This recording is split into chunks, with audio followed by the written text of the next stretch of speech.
Good morning. It's Tuesday, June 25th, and there's only 2 days left before the presidential debate on Thursday. And Donald Trump has seemed to change his tune for the upcoming debates. After months and months of attacking President Joe Biden as cognitively impaired, he has turned around his tale. He is now complimenting President Joe Biden in a way.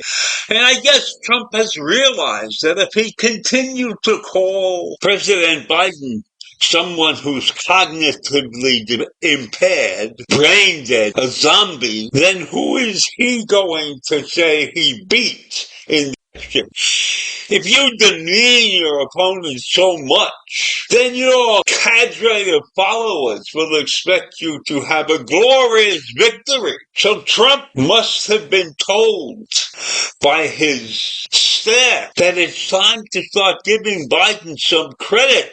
Otherwise, your victory will not be as powerful as it should be. So if you continue to say that Biden cannot finish a sentence or cannot get off the stage without some mistake or other, then you are not competing against a vibrant opponent. You are competing against someone who is weak and should be easily beat. But Trump realizes, or at least he has been told, that he has to compliment Biden, even though that goes against his grain. He's doing it because he recognizes the fact that he wants to say he beat somebody who was vibrant, who was strong, who was powerful, who was difficult to beat. Now let's remember one thing. He lost the election in 2020, which he completely denies. And he lost that election by 3 million or so votes. It wasn't a close election. So Trump has a lot of work to do to get ready for this debate.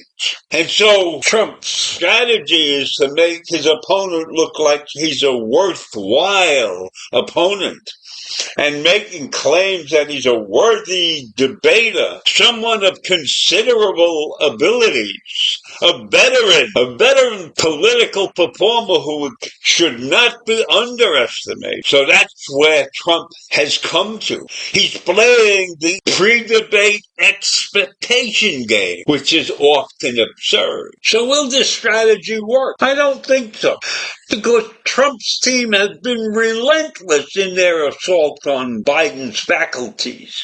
So what makes them think that this sudden praising of Biden is going to make any difference in the minds of the election? So as I see it, this is a definite indication that Trump's team can't afford to have their view, their low expectation view of Biden continued, because then the public will feel that Trump has taken advantage of a weaker opponent, that he shouldn't be running against this guy because this guy is an nonentity. So that's what Trump people have to avoid. They have to give Biden some credit in order for Trump's victory over him to have some powerful meaning to drive their constituency to the voting booth and to convince many who are unconvinced voters right now that Trump is the man. So they have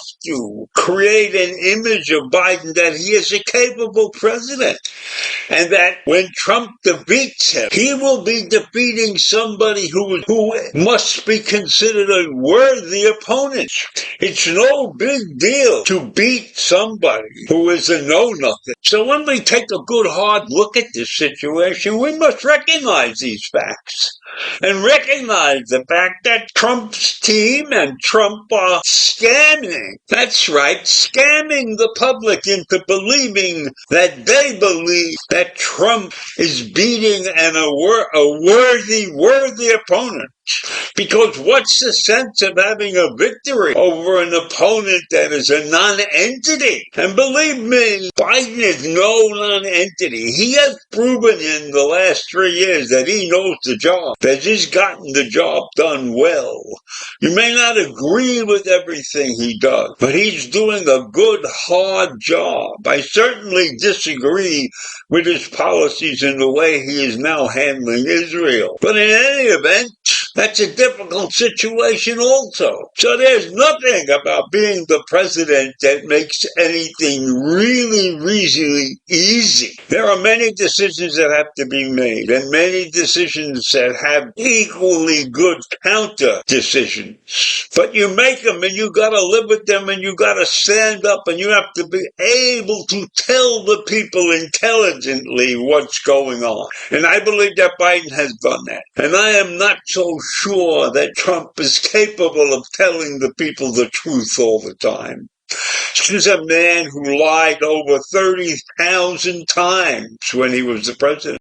He's a man who is not capable of telling the truth, and he is not capable of putting together a team of people who will work toward a certain goal. If you are not a Trumpite, you don't get on the team. And then if you step out of line, you'll be gone.